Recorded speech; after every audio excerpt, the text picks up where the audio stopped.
கந்தன் திருநீரணிந்தால் கண்டபிணி ஓடிவிடும்.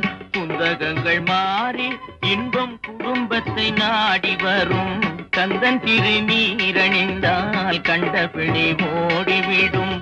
குந்தகங்கள் மாறி இன்பம் குடும்பத்தை நாடி வரும். கந்தன் திருநீரணிந்தால் கண்டபிணி ஓடிவிடும்.